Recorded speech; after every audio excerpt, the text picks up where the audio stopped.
संगीत अलंकार बाळासाहेब महाराज कुलकर्णी आणि मृदंग साथीला मृदंग अलंकार कृष्णा महाराज कोरकडे.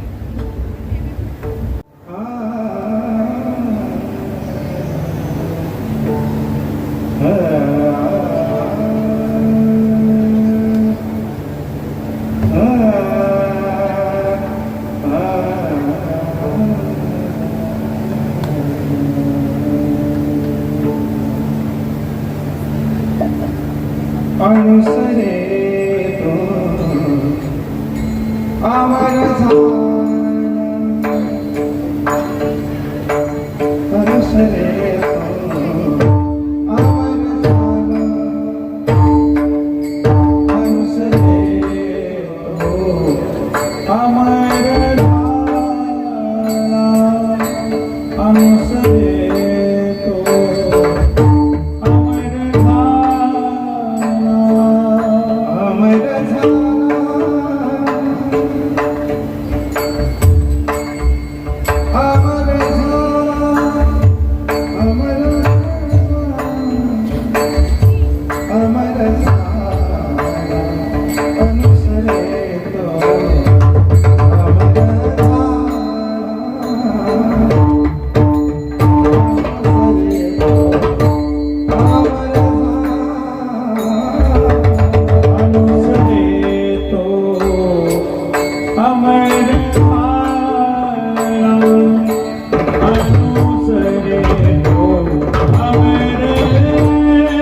Shakti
झाला अंतरला संसारा. थोडा स्वस्त.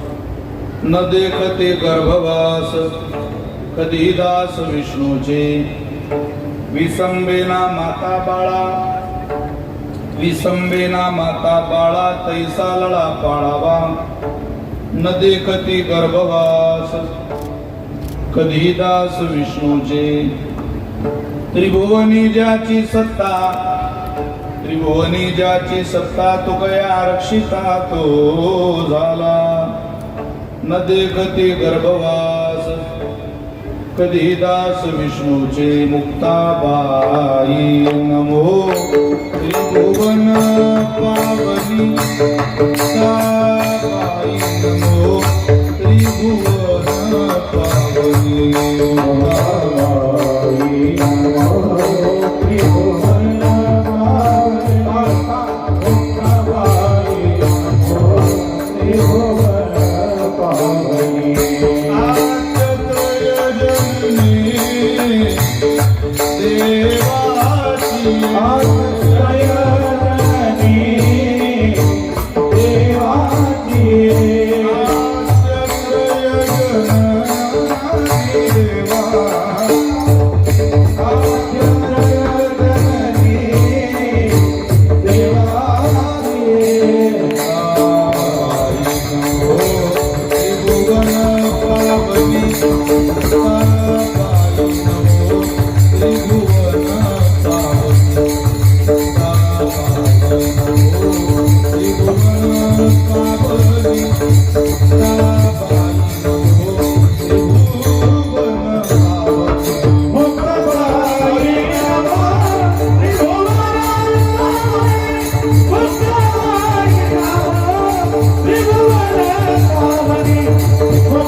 समाधिराज वैराग्यवन्तं सुविचारयुक्तं. नमामि जोगं शिरसा गुरुन्तं. महिम्न पारन्ते परमविदुषो यद्य सदृशी. स्तुतिर्ब्रह्मादीनामपि तदव सन्नास्त्वयिगिरः. अथावाच सर्वसुमतिपरिणामावधि गृह्णन् ममापेश स्तोत्रे हरनिरपवादपरिकरः. मनोनिलावा अंगारा सामर्थ्याने गजाननाच्या. सामर्थ्याने गजाननाच्या. संकट जाई मागारा.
मस्तक हे पायावरी या वारकरी संतांच्या प्रतिवर्षी पंढरपुरा जाती महाद्वारा हरी भेटी स्वस्त संभ्रप्त कीर्तन रूपी सेवेकरता निवडलेला अभंग संत श्रेष्ठ जगद्गुरु श्री तुकोबाराय श्री महाराजांचा अत्यंत गोड अत्यंत प्रसिद्ध असलेला चार चरणाचा मानवी जीवनात योग्य ठिकाणी अनुसरण घडल्यानंतरचा प्रसाद किती उंच अवस्थेचा असू शकतो त्या प्रसादाची उंची सांगणारा अनुसरणाचं फळ सांगणारा अभंग सेवेकरता निवडला आहे. विठ्ठल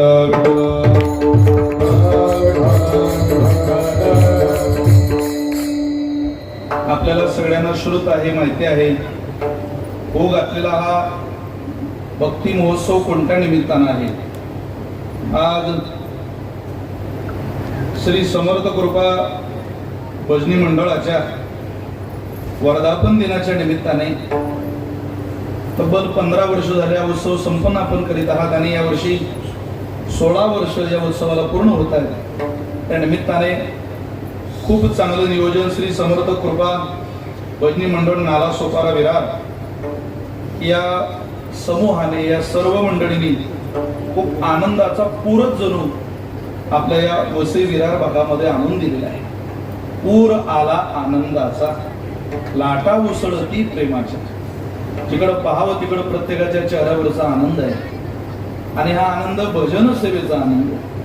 16 वर्ष पूर्ण होत आहे भगवत चरणी तब्बल 1 दशक आणि वरती 6 वर्ष भगवंताने आपली सेवा स्वीकारली. त्या सेवेचा कृतज्ञतेचा अत्यंत दिव्य आणि भव्य असा सोहळा आपण सगळ्यांनी एकत्रित येऊन साजरा केला करत आहात. तुम्हा सगळ्यांच्या चरणी मनापासून वंदन करतो. खूप चांगल्या पद्धतीची भजन स्पर्धा आपण दिवसभर सगळ्यांच्या माध्यमातून साकारते. मी दुपारी जेव्हा जेव्हा बोलणं झालं त्यावेळेला आदरणीय कृष्णा महाराज बोरकडे आदरणीय गुरुजी या कार्यक्रमाच्या परीक्षकाची कामाची धुरा सांभाळत होते आणि त्यावरूनच माहिती पडलं की भजनाचा किती मोठा सोहळा किती मोठा आनंद आपण सगळेजण साजरा करीत आहात. खरं तर आपणा सर्व समर्थ कृपा भजनी मंडळाच्या कार्यकारिणीचे चरणी प्रणाम करतो. या समर्थ कृपा भजनी मंडळाचे जे संस्थापक आहेत ते आदरणीय हरिभक्त परमश्री विश्वनाथजी बांद्रे.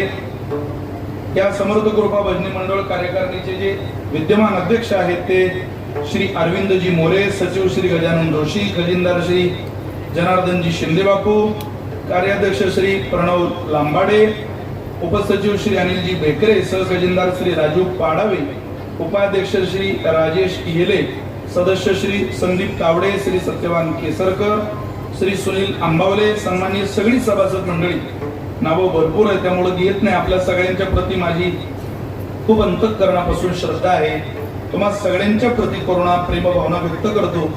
आपणा सगळ्यांना मनापासून वंदन करतो.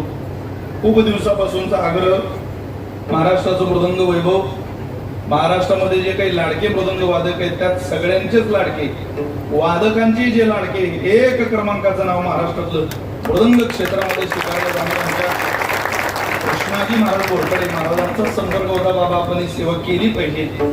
तसा आता पुण्यश्लोक अहिल्यादेवी यांच्या जयंतीनंतरचे जे उत्सव आहे ते लगभग सगळी वारीच्याच तयारीचे उत्सव.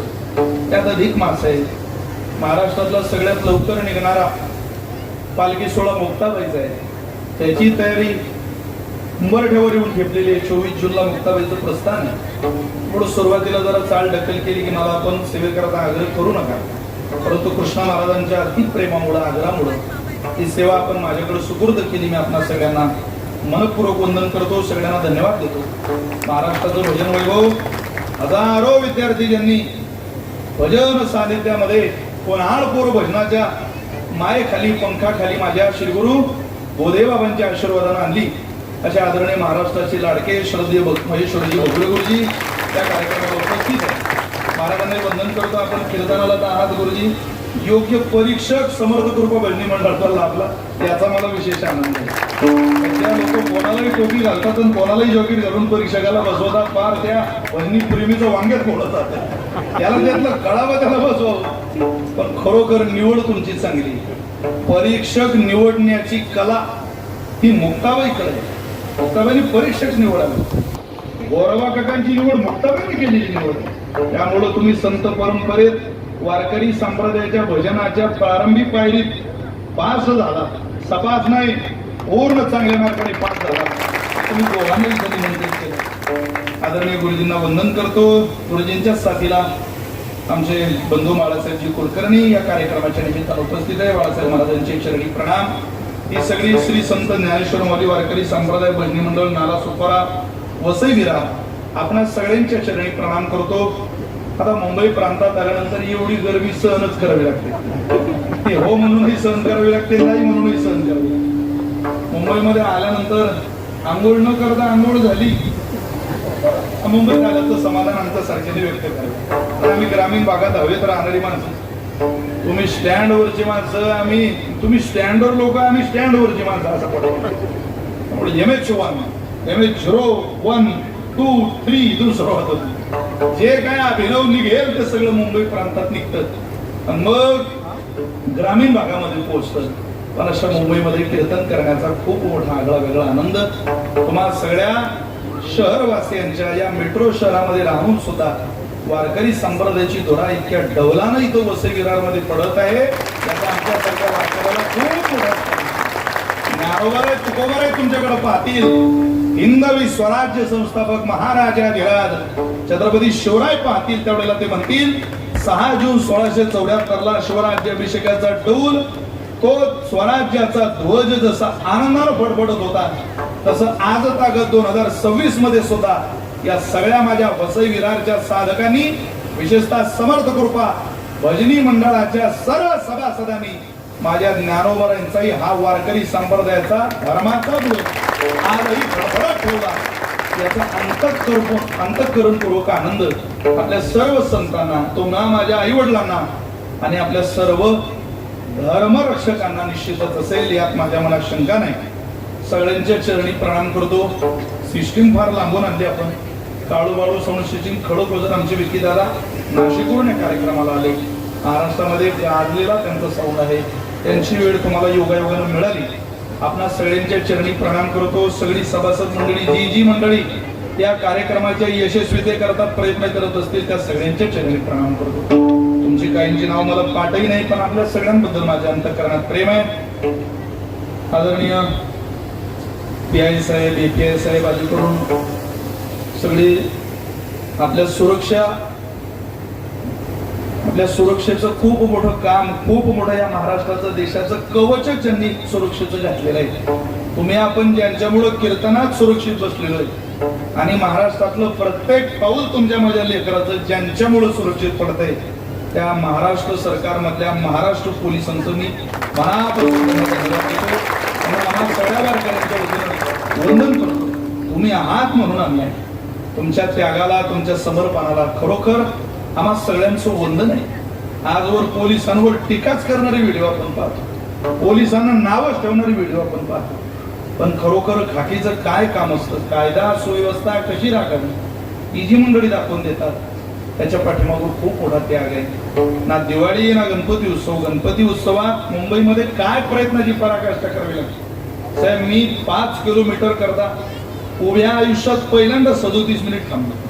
म्हणजे 3 किलोमीटर 5 किलोमीटर मला 37 मिनिटाचा वेळ दाखवला. मी कृष्णा महाराजांना फोन केला, माझा रस्ता तर चुकला नाही, पण खरोखर मला तेवढाच वेळ लागला. काय ट्रॅफिक आहे तुमच्या रोडला, पण एवढ्याही ट्रॅफिक मध्ये जिथं आपण गरमी सहन करू शकत नाही, धूळ सहन करू शकत नाही, तिथे ही पोलीस मायबाप मंडळी, ट्रॅफिक पोलीस शिटी वाजवत वाजवत वाजवत त्यांच्या शिटीला बरेच जण जुमानतही नाही, तरी ते त्यांची ड्युटीज ब्युटी या नियमाला अनुसरून सेवा बजावत असतात. ती मंडळी उपस्थित आहे. तुम्हाला सगळ्यांच्या चरणी प्रणाम करून सेवेला सुरुवात करतो. विठ्ठल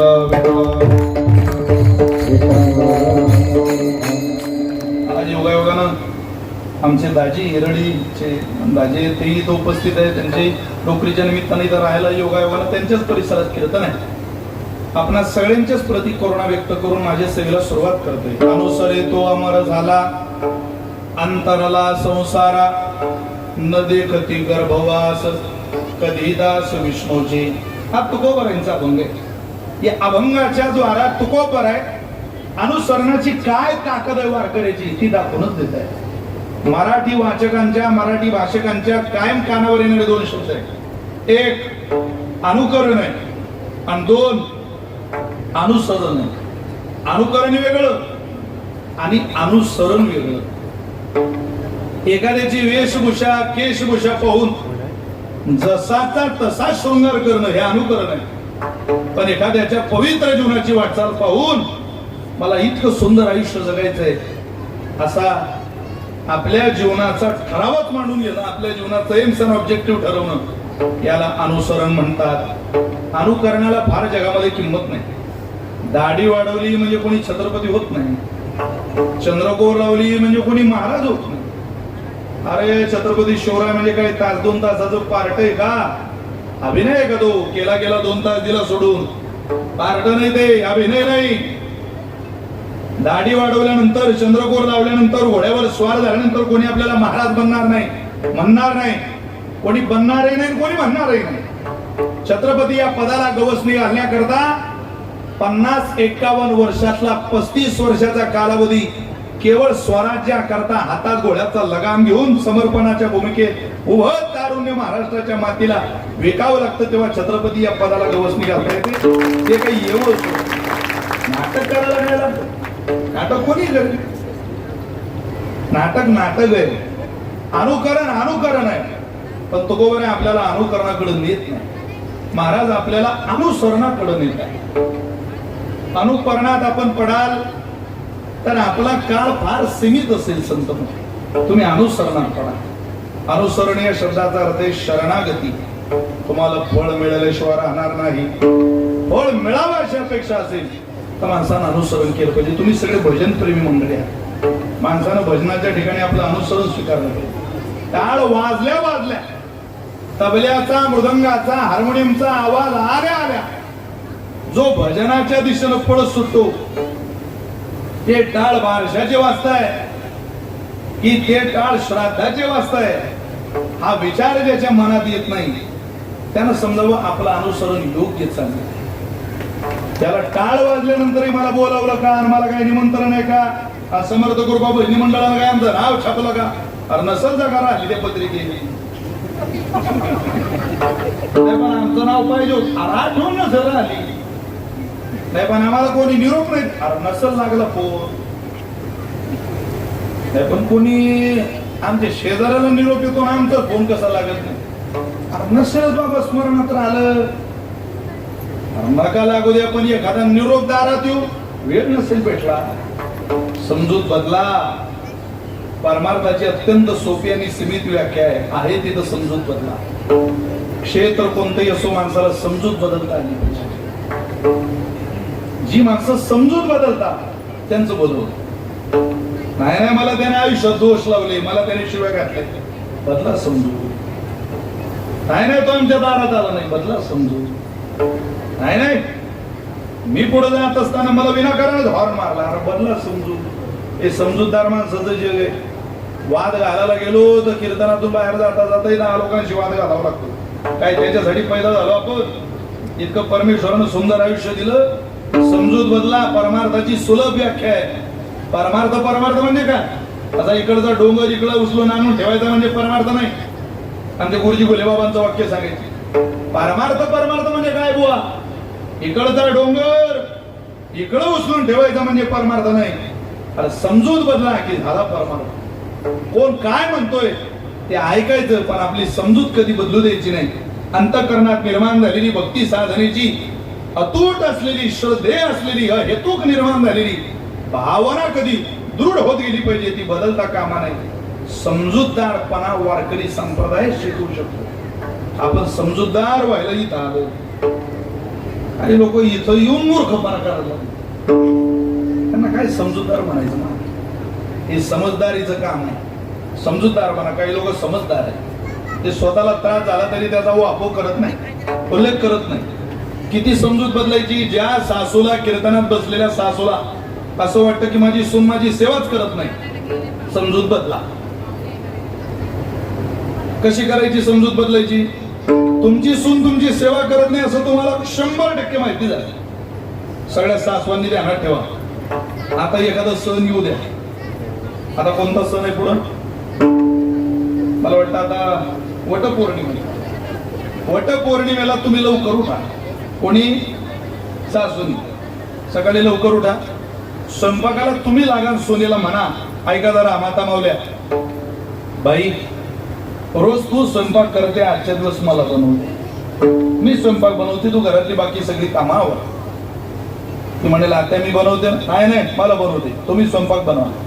कुठलाही स्वयंपाक बनवू नका, पुरणपोळीचा बेत बनवा. माझी विनंती एवढं तुम्ही करा. समजूत बदललं कशाला म्हणताय का? स्वयंपाक तुम्ही बनवा, घरातली सगळी कामं तिला करू द्या. ज्या वेळेला पूर्ण स्वयंपाक तयार होईल, जेव्हा तुम्ही तुमच्या मुलाचं, तुमच्या मालकाचं पुरणपोळीनं सजवलेलं ताट बनवाल, कीर्तनात बसलेल्या प्रत्येक सासूला माझी विनंती आहे, तुम्ही एकदा तुमच्या लाडक्या सुनबाईचं सुद्धा ताट बनवा. लाज वाटू देऊ नका. आपलं घर चालवण्याकरता समजूत आपल्यालाच बदलावी लागणार आहे. काही बाहेरचे लोक तुमचं घर नीट ठेवायला येणार नाही. तुम्ही ताट बनवा. ते ताट तुमच्या मुलाचं आणि नवऱ्याचं बनवत असताना एकदा सुनेचं ताट बनवा. त्या सुनेच्या ताटातही सगळे पदार्थ वाढा. पुरणपोळी ठेवा, गुलाबजाम ठेवा, जिलेबी ठेवा, बासुंदी ठेवा, काय असतील नसतील आमरस ठेवा, ती सगळी पदार्थ ठेवा. आणि सुनेला म्हणा बाई, रोज तू आम्हाला जेवू घाल, ते पोरी आज 2 घास तू खाऊन घे. ते म्हणे मी हो हो तू बाई, अहो पण आता तुमचं राहिलं सगळं, तू बाई साठी. ज्या दिवशी या नाल्या सोपाऱ्यातली वसई विरार मधली एक सासू एका सुने पुढं पुरणपोळीनं सजवलेलं ताट नेऊन ठेवील, मी शपथ घेऊन सांगतो तुमची सून तिच्या आईला फोन लावेल आणि सांगेल, आई देवानं मला अशी सासू दिली, असं वाटतं पुढचा जन्म माझा तुझ्या पोटी नाही झाला तर निदान माझ्या सासूच्या पोटी तरी व्हावा. माझी सदिच्छा आहे, शुभकामना. टाळ्या वाजवताना माणसंच दिसतंय, याचा अर्थ महिला काही समजून तुमच्या या स्वभावामुळे या महाराष्ट्राचं वाटोळ झालं. कोणी समजूत बदला काय एक एक ओरपाना करायचा. माता मावल्यानो, आमच्या मनगटात इतकी ताकद आहे की आम्ही घरही चालू शकतो, संसारही चालू शकतो, वन फिरू, भटकू, लोकांच्या शिव्या खाऊ, काय वरच्या साहेबांचं बोलणं खाऊ, ऑफिसला धनके खाऊ, लोकलचे झटके खाऊ, हार गर्दीत होत्याचं नव्हतं जित्याची पित्र करू, काय असतील नसतील ते सगळं सहन करू. फक्त कीर्तनात बसलेल्या महिलांना हात जोडून प्रार्थना आहे, आम्ही ज्या वेळेला रात्री 11ची लोकल पकडून थकलेले भागलेले घरात येतो, त्यावेळेला दार उघडल्या तुमच्या चेहऱ्यावर इतकं स्मित हास्य ठेवा, आमच्या आई बरोबरचा तुमचा घरातला इतका गोड संवाद ठेवा की माझ्या आईचं आणि तुमचं, अर्थात नवऱ्याच्या आईचं आणि त्याच्या बायकोचं बोलणं मालकानं ऐकलं की 11 वाजेला लोकलची ट्रेन पकडून आलेल्या माणसाच्या चेहऱ्यावर कितीही दिवसभराचा थकवा असला तरी त्याच्या चेहऱ्यावर तुमच्या वागण्यानं हसू आलं पाहिजे. याला समजूत बदलणं म्हणतात. कशाकरता ऐकायची कीर्तन? भजनाचा अर्थ एका वाक्यात सांगितलं महाराजांनी, आदत बुरी सुधारलो बस हो गया बन. आदत बुरी सुधारलो बस हो गया बन. आदत बुरी सुधारलो बस हो गया. आदत बुरी सुधारलो. सुरदासांचं भजन आहे, फार गोड आहे.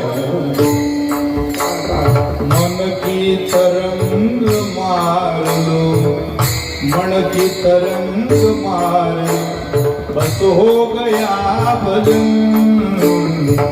आदत बुरी सुधारलो बस हो गया भजन. आदत बुरी सुधारलो बस हो गया. आदत बुरी सुधारलो बस हो गया भजन. आदत बुरी सुधारलो बस हो गया भजन. दृष्टि में तेरी बात है, उंगलियां निहारता. दृष्टि में तेरी बात. अरे वैधव्य प्राप्त झालेला बाईकडे माहिती आला नजर नाही, आणि तो माझ्या राज्याच्या नावाला घोषणा देतो, छत्रपती शिवाजी महाराज की जय. मूर्खा, सुभेदाराच्या सुनेचा गौरव करणारा माझा राजा कुठं? वैधव्य प्राप्त झालेल्या बाईकडं विशुद्ध नजरेने वाईट नजरेने पाहणारा तू कुठे? अरे हातपाय कलम करणारा माझ्या राजा कुठं? तुझे विचार कुठे? दृष्टि में तेरी कोट है उंगलियां निहारता. हा महाराजांचं काय गोड म्हणाय. समता का अंजन दाखलो. कीर्तनाकडे चला, भजनाकडे चला, ज्ञानवरा तुकोबांकडे चला आणि समतेचं अंजन डोळ्यात घ्या.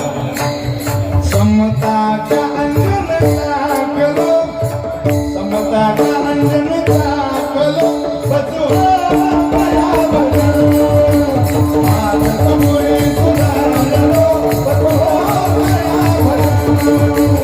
आदत मुळे सुधारलो, बचवा माया भजन.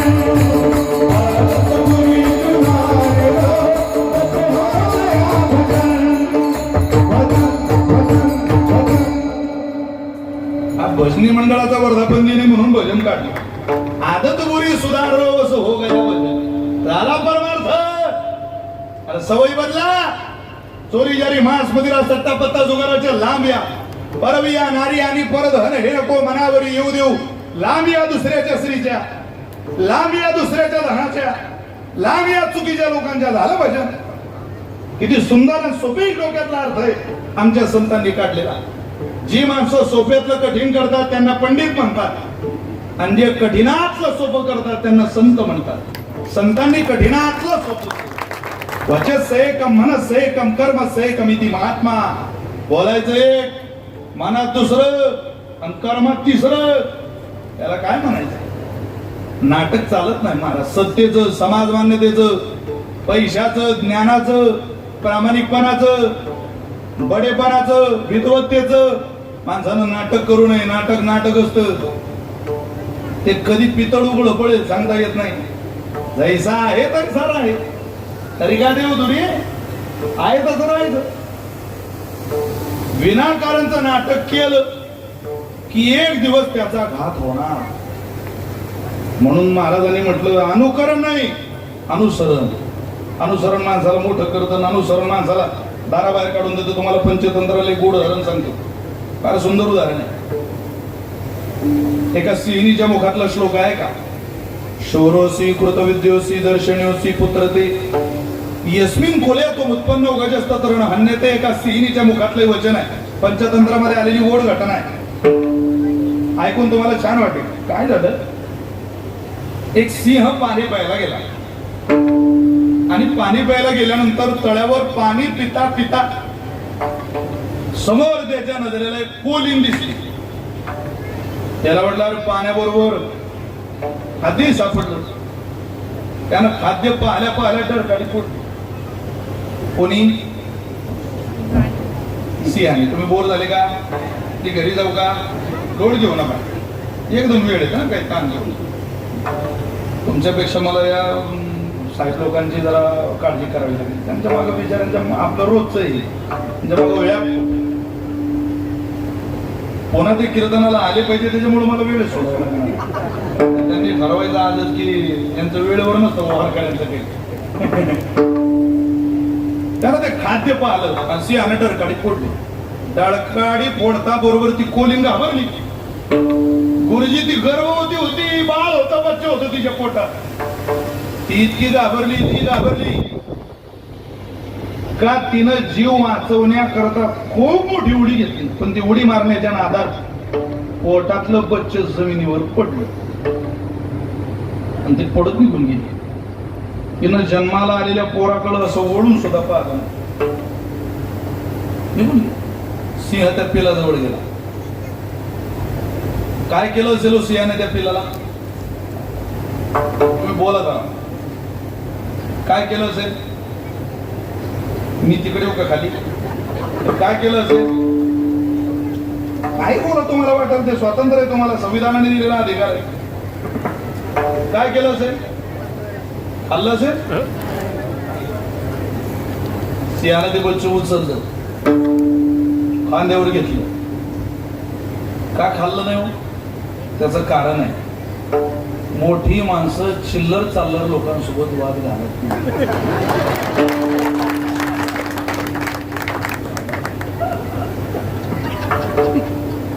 रोडला भांडण दिसलं म्हणजे समजा माणूस चिल्लर.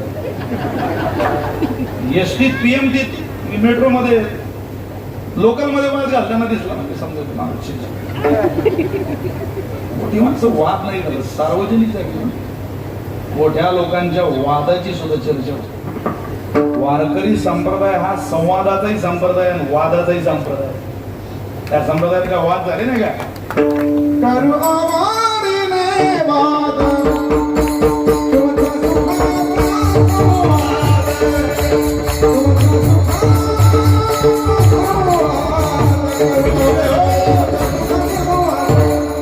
हे करू आवारीने वाद, तुमच्या सुखाचा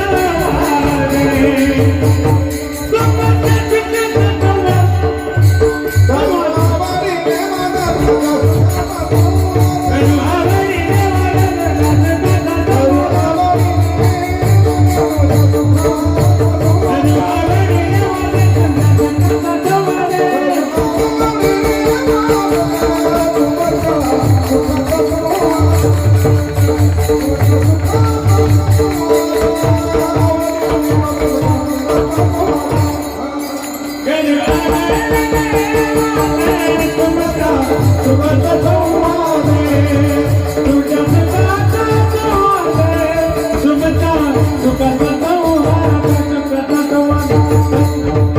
संवाद, आवडीने वाद घालायचा आवडीने. कोणी घातला?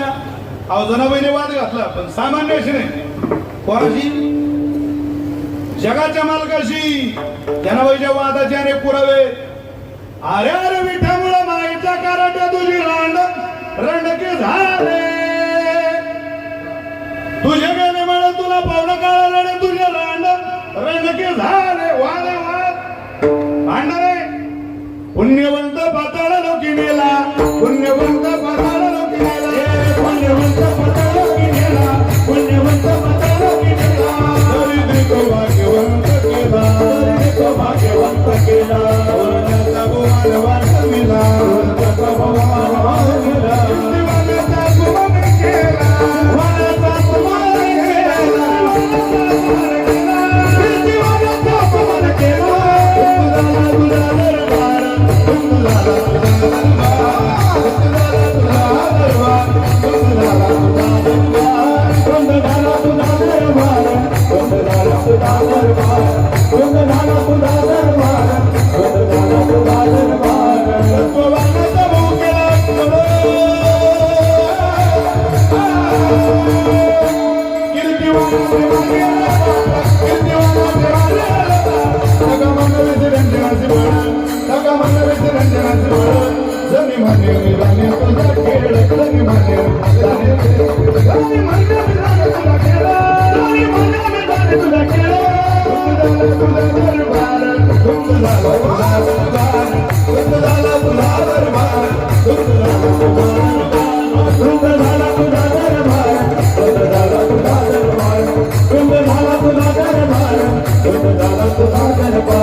वाद हे भांडण आहे, ज्याच्यात तुम्ही टाळ्या वाजवताय ते भांडण आहे. या वारकरी संप्रदायाचं भांडण सुद्धा इतकं पवित्र आहे की त्यात आपल्याला नाचावं वाटतं, टाळ्या वाजवावं वाटतात.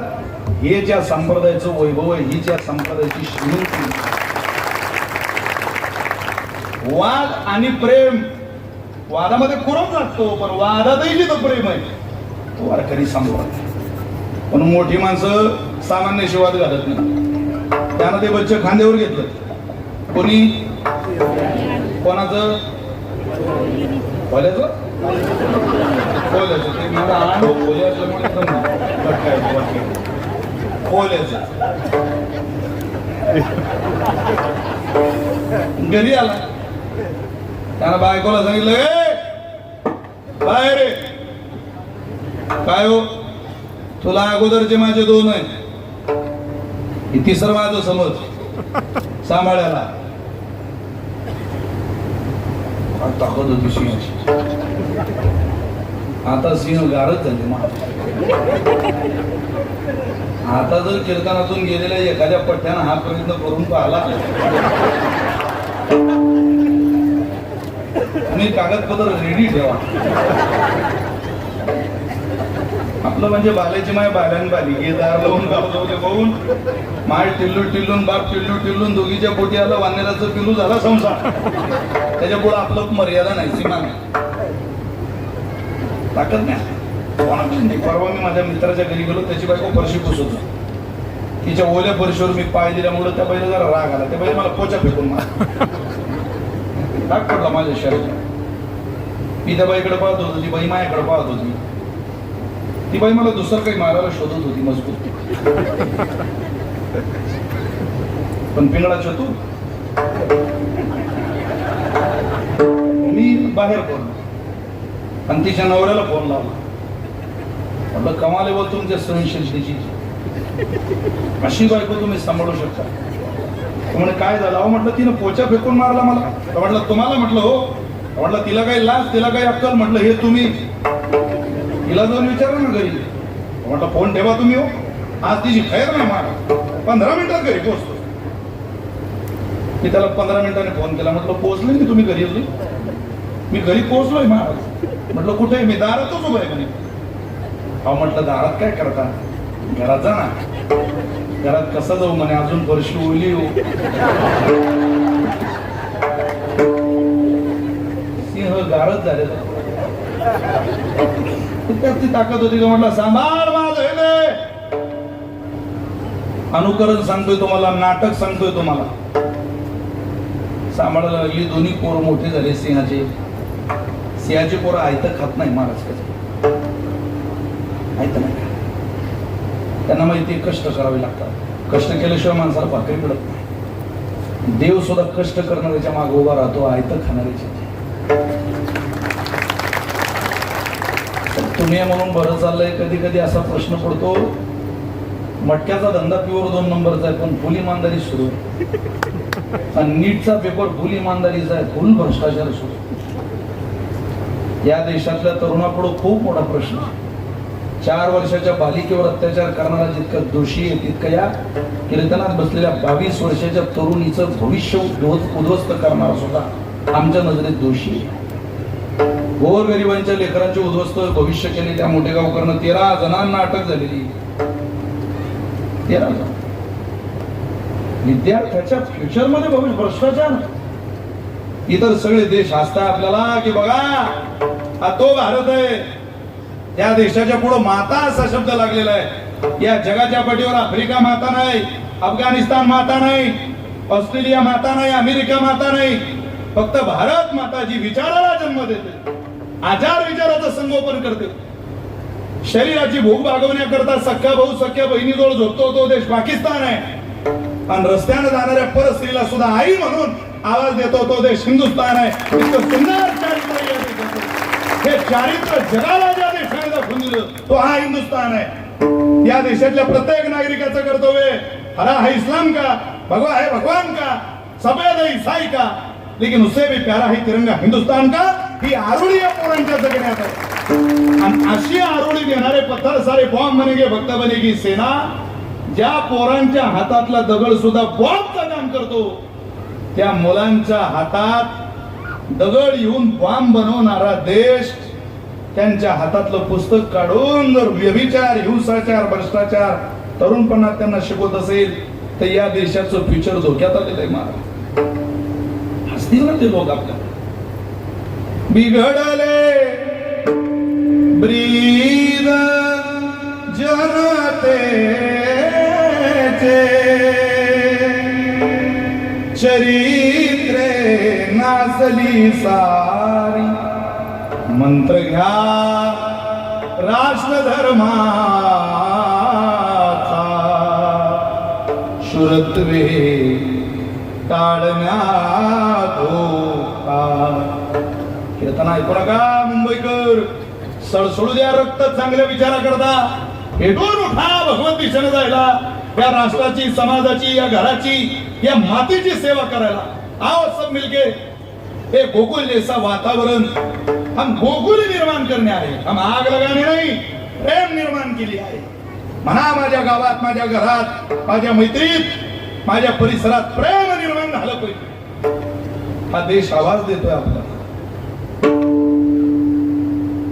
प्रार्थितो संत साधुना शक्ती द्या, बुद्धी द्या लोका, जाहला देश दुर्बल हा, लाज राखा न घ्या शंका. एक भारत देशाच्या मातीचं पवित्र भजन आहे. त्या मातीने आवाज दिला. काय म्हणते? उद्योगास्तव जाती समजल्या, मानवतेसाठी नच उठल्या, वस्तू जोवरी एकच असते, तरी त्या प्रेमासी गाचळा बोलला. भारत दाटून गळा बोलला, भारत दाटून गळा, करिता भेद असा का सगळा बोलला. भारत दाटून गळा. या मातीनं दिलेला आवाज आहे. हिंदुस्थानात असं गाव नाही जगावात रतन खत्रीचं नाव. फुल गद्दारीचा धंदा इमानदारीत चालतो, आणि पेपर सुरक्षित व्हावे, इमानदारीने व्हावी, तिथं भ्रष्टाचार होतो. दोष देता कोणाला? जोपर्यंत या देशात चपला रोडला आणि पुस्तक एसीत विकल्या जात आहे, तोपर्यंत आपला बुद्ध्यांक वाढण्याची अपेक्षा ना तुम्ही करा, कोणी शक्य नाही. काळ बदललेला आहे. चला, ते दोन्ही पुरुष शिकारीसाठी निघाले. कोणाची? त्यांच्याबरोबर हेही निघाले. कोले. त्या दोघं भावांच्या चर्चा सुरू झाल्या. आज आपण हत्तीची शिकार करू. कोल्याने ते ऐकलं. तो म्हटला यांच्याबरोबर आपले मरण आहे. काही भित्री माणसं स्वतः लढत नाही, दुसऱ्याला लढू देत नाही, स्वतः वारीला जात नाही, जाणाऱ्याला जाऊ देत. आपण न करी यात्रा तुझी अशी जाऊ नेदी, ज्ञानोबरायचं प्रमाण आहे. विषयाचा लंपट शिकवी, अविद्या कुविद्या कुबुद्धी. काय यांच्याकडे पाहता? अरे करंटे कपाळ ज्याचे नाम न वाची, सदैव सौभाग्य तोची हरिरंगी नाची. नाद करू नका अशा लोकांचा. आपण लढणाऱ्यांची पोरं आहे, सिंहाची पिलं. काय घाबरायचं? लढताना माणसानं घाबरू. पराभव होतो पराभव, पण लढताना थांबून एक क्षत्रियाने. ते म्हटले चला आपल्याला आज हत्तीची शिकार करायची. कोला म्हटलं तुम्ही माझा ऐकायला लयच गरम व्हायला लागला आधीच, तुम्ही जरा लवकरच आवरता घ्या. कोला फार पुढं तुम्ही जाऊ नका, आज तुम्ही एखादी छोटीशी शिकार करा आणि थांबा. ते म्हटले आम्हाला तू तुझं तत्वज्ञान सांगू नको. त्या दोघही भावांनी असं रागानं ओढून पाहिलं. कोणाकडं? कोल्याच्या पिलं. तिथून पळत निघालं तर घरी. आई जवळ आला. आई मला भूक लागली, जरा जेवण दे. आई म्हटले देते बाळा. आपले भाऊ कुठे रे दोघं? तो म्हणे आई तुझ्या वंशाचा दिवा मी तसा आता एकटाच राहतो. ते दोघं अगं मी नाही म्हणो, मूर्ख होते ते. हत्ती बरोबर भेटले, मेले असते ते आतापर्यंत. म्हणजे जीवन घेतले, त्याला खाऊ दिलं. आणि सिंहीन त्या पिलाला काय म्हणते ऐका. शोरोसी कृतविद्योसी दर्शनीयोसी पुत्रते, यस्मिन कोले तो उत्पन्न उगजस्त तरण हन्यते. कोल्या शोरोसी तू शोर आहे, कृतविद्योसी हुशार आहे, दर्शनीयोसी पुत्रते तुझ्याकडे पाहिलं की पुत्रवत प्रेम करावं वाटतं, इतका देखणा आहे. पण बेटा कोल्या यस्मिन कोले तो उत्पन्न, तुझ्या घरात जन्माला आला, जिथं उत्पन्न झाला. गजस्त तर न हन्यते, तुमच्या अंगात इतकं बळ नाही की तुम्ही हत्तीची शिकार करा. तुम्ही करू शकत नाही, हा दोष तुमचा नाही. पण हत्तीची शिकार करणाऱ्या माझ्या पोरांवर निदान त्यांच्या ताकदीवर विश्वास ठेवा बाबा. ही तुमची लायकी नाही. दोष तुमचा नाही रे, तुमच्या रक्ताचा आहे. तुला जर जिवंत राहू वाटत असेल कोल्या, तर माझे पोरं घरी यायच्या अगोदर तू इथून निघून जा. नगरसेवक निवडून आणायचे आम्ही, आणि घेऊन कोणी दुसरा द्यायचा यशाचं श्रेय माझ्या पोराला खपत नाही. ते लढणारी माणसं खपून घेत नाहीत. त्याला पॅनल आम्ही उभं करायचं आणि गाड्या दुसऱ्यांच्याच. निवडून आल्यावर त्यांनी आम्हाला ठेंगा दाखवायचा. थकबाकी भरायची लायकी नव्हती महानगरपालिकेची, त्यांच्या थकबाकी आम्ही भरून त्यांना निवडून आणलो आणि त्यांनी आम्हाला ठेंगा दाखवायचा आहे. कोण्या मर्दाला फसवून होणार आहे? कोणत्या लढव या माणसाला सहन होणार? म्हटलं आम्हाला कौतुक शिकवायचं नाही. तुला खाऊ आम्ही घातलं आणि आम्ही माझ्या पोराच्या ताकदीवर संशय घेतो. तुला जिवंत राहू वाटत असेल तर निघ इथून, निघ लवकर, नाही तर आले आले माझे पोरं तुझ्या नरडीचा घोड घेतील. वसई विरारकर, नाटकातलं कोल, अनुकरणातलं कोल सिंहाच्या दारात जिवंत राहू शकत नाही. जसं नाटकातलं कोल सिंहाच्या दारात चालत नाही, तशी नाटकात केलेली उपासना श्री ज्ञानोबा तुकोबारांच्या दारात चालत नाही. भगवंताच्या दारात चालत नाही. नाटक नाटक आहे, ते कधीतरी पितळ उघड पडणार, कधीतरी मरावं लागणार. तुकोबारे म्हटले बाबा रे, नाटकच करायचं, पितळ उघड पारून जीवनाचं वाटोळ करायचं. तसं अनुकरण करू नको, त्यापेक्षा जीवाभावाचं अनुसरण कर. आपण ते जर जीवनात घडलं तर प्रसाद, त्या अनुसरणाचा प्रसाद किती उंच अवस्थेचा असू शकतो. ऐक ना बाबा, सेवेला निवडलेल्या अभंगाचा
Amen.